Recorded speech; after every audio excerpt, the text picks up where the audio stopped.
it's Courtney. I'm teaching here in Beijing, China, and I'm going to be taking you all along with me today. I'm going to show you one of my favorite spots in Beijing and take you to my job and maybe take you out tonight for one of my friends' art show. So Beijing has decided to bless us with beautiful weather today. The sun is shining and it's not super hot, and the air quality is actually really good. I'm just walking to the subway. I live in a residential area right on line 8, which also just happens to be the same line that the Olympic Park is on. And it's really cool because from my subway stop you can actually see the Olympic Towers from the 2008 Olympics. So I'm going to show you guys a video of that. Whoa! The subways are super handy. They are everywhere, and you can use your phone for your Metro card. You can just upload it to that, and you can top up on it. So I'm gonna hop on right now, and I'll show you guys more when I get in there. So here's the subway map. I live here at Untitled Chapter, and we're gonna go here to Shanghai. And if you go down this way, this is where all the Olympic stuff is from the 2008 Olympics. Beijing subways are actually really nicely done. There's usually only one platform, and you just go to either side, and you can decide which side to go on. There's lots of signs, and they do have it in the English version and in the Chinese. So the subways are also really cheap. It costs about 3 or 4 kwai, no matter how long your journey is. And 3 or 4 kwai is equivalent to like 50 cents and a little bit more maybe in USD. Coming up at one of my favorite spots in Beijing, this is called Gulo, and Gulo means the drum tower here, and I'm going to show you more of that because it is so beautiful to me. So crossing the streets in Beijing can be a little daunting, so I'm going to take you along with me as I try to cross this street, and hopefully it won't be so scary. Alright, I've got a green man over there, so I'm going for it. Except for you still have to look for motorcycles and running into people. But look at that drum tower, it is amazing.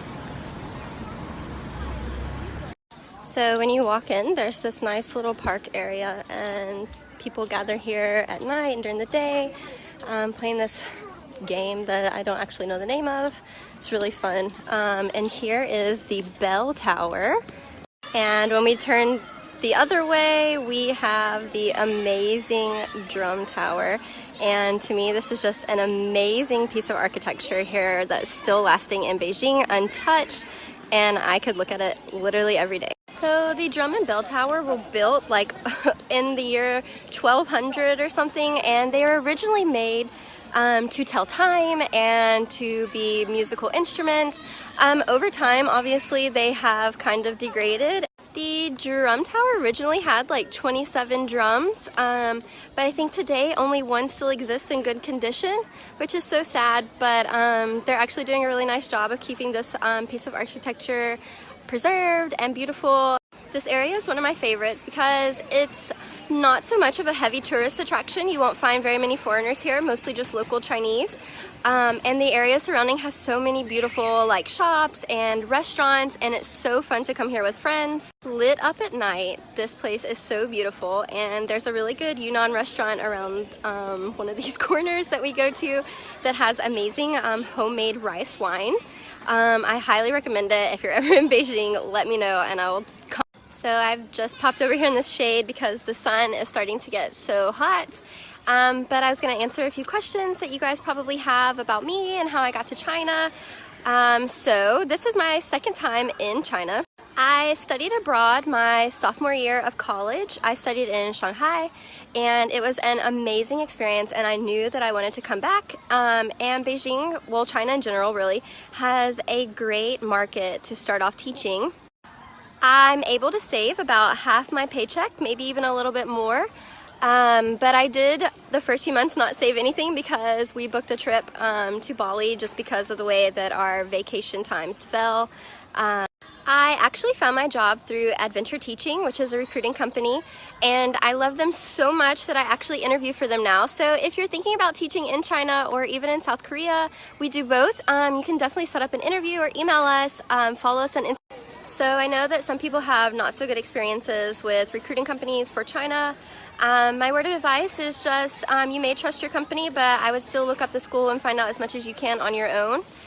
Talk to friends, talk to people who have been there. So I've been here in Beijing for about 5 months now, and I think I'm actually going to go do some exploring for myself and for you guys. I've yet to go to the Hohai Lake, and that's around here somewhere, so I'm off and I will bring you guys along with me. So as soon as I turned my video off, some man came up to me and said hello and tried to take a picture with me, which is one thing that Chinese people do that gets on my nerves. They love to take pictures with foreigners and post it to their WeChat and show all their friends, but I think it's ridiculous. Eating the most delicious food at the Xinjiang place with my coworker Jin. Hi Jin! Oh my gosh, look at that. Okay Jin, I've had a lot of questions asking how much we needed to start off, so how much did you bring and what did you think about it? So I brought about 500 British pounds, which I've been told is the equivalent of about 800 USD. So that probably would have lasted me, but I'm the type of person that doesn't really ever say no to anything, so I definitely did have to take out maybe a couple £100 more than that. So I guess I would, if I was going to recommend someone, I would recommend about $1,000 US maybe, or £700. However, we were lucky and we had a situation where our company actually put ourselves in accommodation for the first few weeks. So the only kind of cost that we had really starting up was to buy a phone, to buy a SIM card for a phone that we already had, which was really not anything, $10 and bedding that we paid for. Other than that, everybody was set up with us. And we were in training for the first 2 or 3 weeks, so we were quite busy. We were eating locally in that area. We hadn't discovered any Western restaurants at this point, and I think that has a massive impact on your spending, especially now that I do have found my Western goodies. But it's all about the kind of person you are, the kind of spender you are. So Courtney, she did manage to make that 800 USD last until our first paycheck. But just consider that if you aren't having, your company isn't setting you up with an apartment and you have to find it yourself, there will be significant startup costs such as your agency fees, maybe you have to pay 3 months rent up front. So I think the best situation would be to try and have your company kind of deal with that for you and pay your accommodation, and that is very common in China with a lot of companies.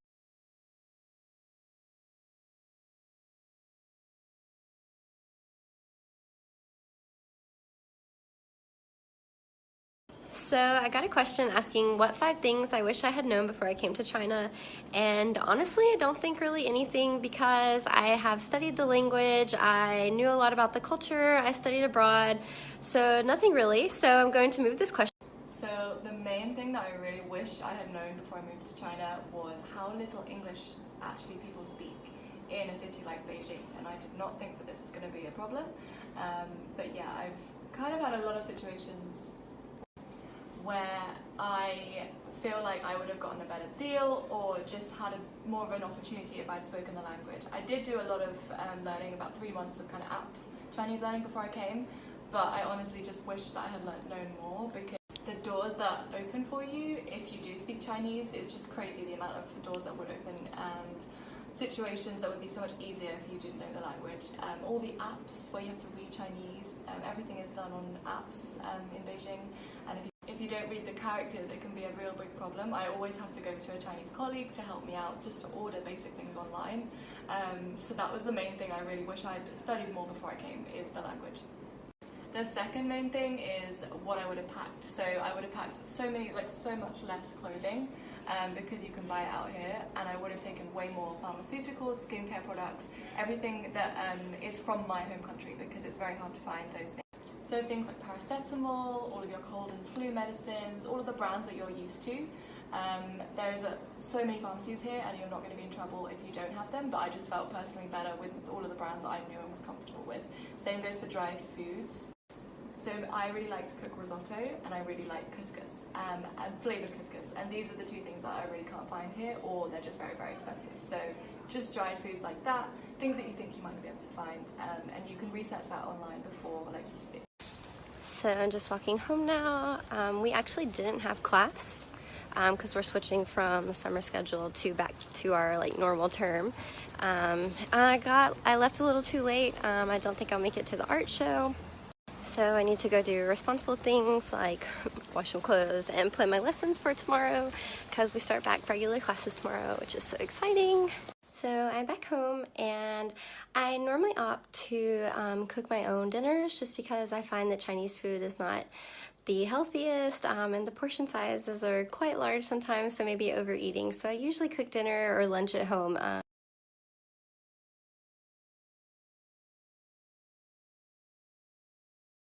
Alright guys, I'm logging off now because it's my bedtime.